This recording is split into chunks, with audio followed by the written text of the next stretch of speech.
Hi friends, it's Daniel here and welcome to episode 2 of Ask the Pastor. In this episode we're going to look at women in ministry. So the question we got was, where do women fit into ministry in the church? And then the second part of that question that we're going to answer is, what about single people in ministry? I'm going to attack this from a couple of different areas. Firstly, we need to understand that God created men and women differently.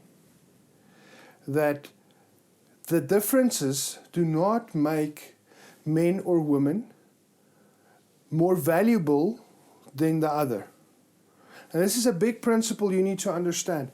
Just because somebody has a different purpose or a different set of skills does not make them more valuable in the kingdom of God.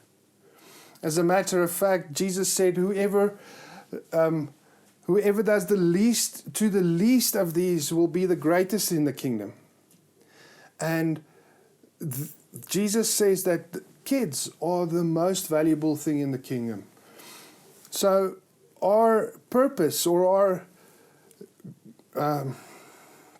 our function, that's the word I'm looking for. Our function does not determine our value ever. But it is important to realize that God created men and women differently. In the garden, when we recall the story of creation, we look at how God made man and he created him with certain things, and then he created woman with certain things, and then God said, this is good. But before that, before he created woman, he said this. He said, it's not good for man to be alone. And then God said, I'm going to make him a helper. I'm going to make him a helpmate. You see, we've got a purpose and a destiny to reach in the kingdom of God, whether you're male or female. But God was saying that alone you cannot reach the purposes and plans He's got for this planet. You see, the expansion of the kingdom of God requires godly men and godly women, and especially together to reach the goals and purposes He has for this planet, for humanity. So that's important to take note of. The second thing we need to take note of, what is church leadership and how does it look like? Now, I can't talk for other churches, so I'm going to talk inside of our context and how we do church leadership. In the NCMI, we've got this thing called the triangles. So the triangles is simply this, that there's different forms of leadership. So the most popular in the bigger mainstream churches is the upright leadership pattern, where you've got a main kunai, you've got a CEO type guy, and he's authoritative and he leads the church, and he's got a board under him. Some of them call them elders, they call them the deacon board or the governing body, and then under them they've got the church. And so this guy makes the decisions, and whatever he says goes. He becomes the mediator between the church and God almost. That's extreme, I know, but that's the Catholic Church functions like that. Then that system doesn't really work that well. Then what they said, let's take that triangle and turn it upside down. So upside down, not like the church upside down, but like this. So then they took the spiritual guy, put him underneath a governing body, also sometimes called the governing body or the elders of the church. And then it goes up and the congregation makes the decisions for the spiritual guy that's supposed to lead. Now that also doesn't really work very well. So what we say is, let's take that triangle and turn it on its side, which makes an arrow. And the arrow says that we are going into a direction, that God's calling each individual church for a specific reason, for a specific goal, and that we're going somewhere. And the point of this tip is elders. Now, let's quickly pause at that point, and then we'll carry on. Elders is the word used most in the New Testament for church leaders. Church leaders get different titles, right? So we know today that you get pastors, and then you get elders, and you get overseers, which is also called bishops, and you get domines and reverends, and there's all bunch of titles. Now, if you had to study the New Testament, you'll only find 3 different titles, if you want, for people that lead the church. You get the term elder. It's the word that is used the most in the New Testament for the guys that led the church. You get the word overseer, which is also translated as bishop. And then the third one is the word shepherd. And the German for the shepherd is pastor. And that's where we get the word pastor from. Now, in the New Testament, these 3 words are used interchangeably for the same group of people.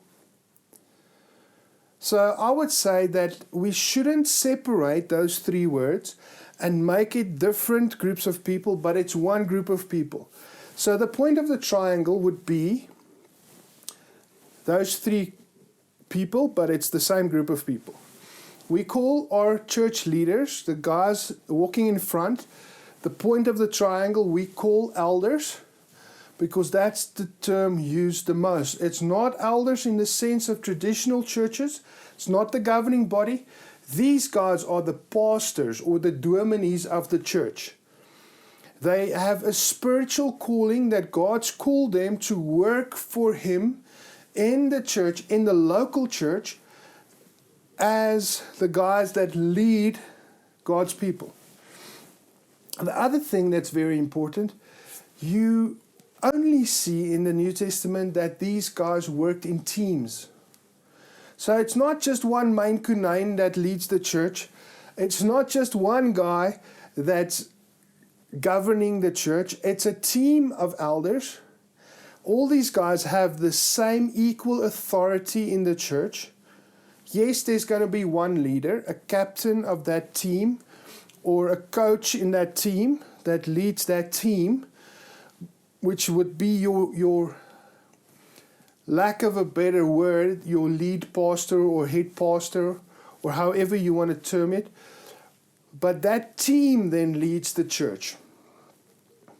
They're the guys in the front, and they lead the church. The other thing, and now this is where we start answering the question, where do women fit in?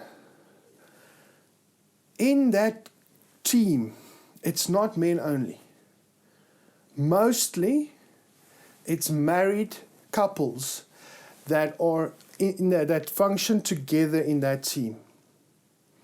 So they function together as a married couple. Why is that important? Why is it important to be married? Well, firstly, the biblical qualifications for an elder is that they should be married to one wife. So there is a connotation to marriage within eldership.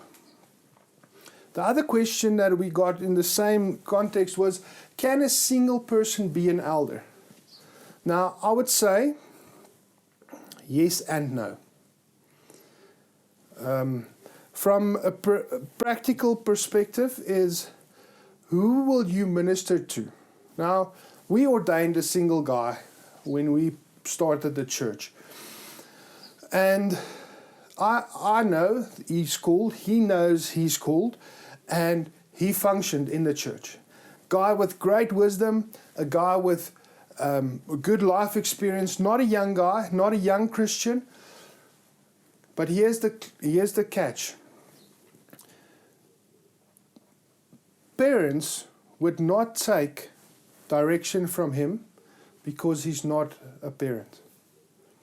Married guys will not take direction from him because he's not a married guy. So I want to say it doesn't disqualify you, but it limits you to a massive extent. Back to the differences. I do believe that God's created men and women differently with different purposes. And one of the purposes God created men to do is to lead His church. And it's not because of a value thing, and it's not even because of a ministry thing. It's because God created men with natural authority to lead His church, natural spiritual authority, natural ability to look at situations differently. Now you're saying I'm sexist. No. I want you to just think about it. Yes, I am generalizing. Yes, I am making blanket statements because it's not going to apply to every single woman. But in general, it does apply to every single woman. The percentage of women that does not fall into the statements I'm making is very small.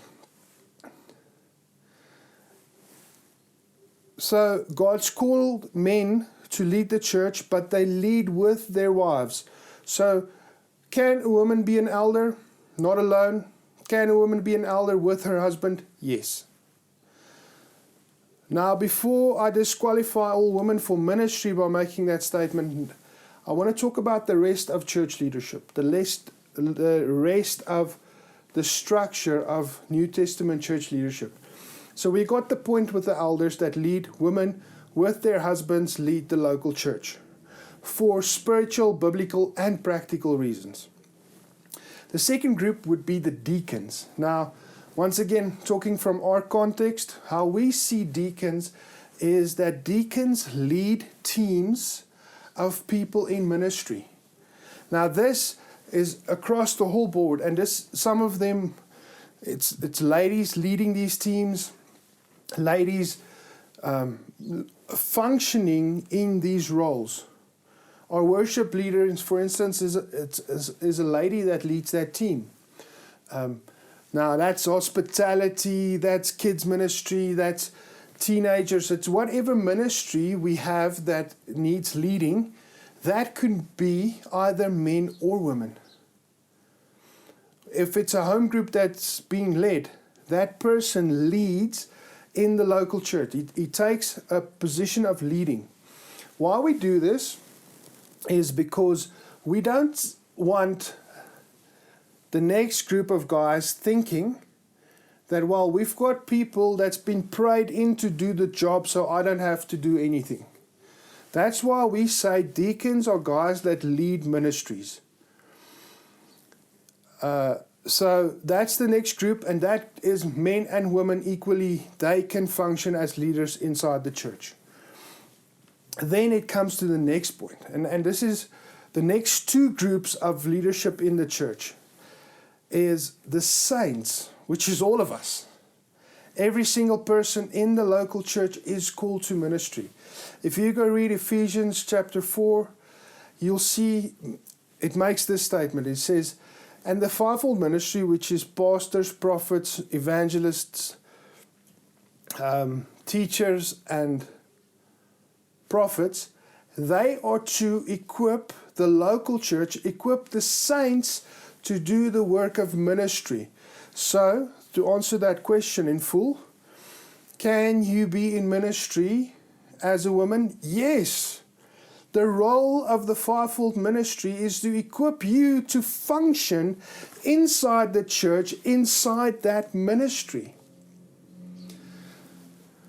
To bless people, to encourage people, to prophesy over people, to teach people, to edify people, to grow the church, to fully function inside of ministry, whether you're male, female, young, old. All of us are called to disciple the local church, but also to disciple the world. Then the last one I want to just touch on is the fivefold ministry, which probably can get a couple of videos on its own. But the fivefold ministry, those guys I just mentioned, they are there to equip the church. So you could actually be one of these guys that comes into the local church and equips the church to function in those areas. Now I'm going to end this video now by saying Maybe you're asking a different question. Maybe you're asking, can I be in full-time ministry, work for the church full-time without being an elder? Yes, you can. There is always the ability to employ a full-time deacon, employ a full-time fivefold ministry guy in the church to work for God full-time in the church. If the church has the resources and the ability to do it, there's no biblical reason why you cannot work for God full-time. I hope this gave you some clarity on the question. Just to close, you can be an elder with your husband. You can work full-time in ministry as a single person, as a single woman. I think God's plan is still for us as men and women to come together to reach this ultimate goal and purpose for Him. But God's got a call for you. Doesn't matter who you are, what your sex, He's got a plan and a purpose for you to achieve in the kingdom.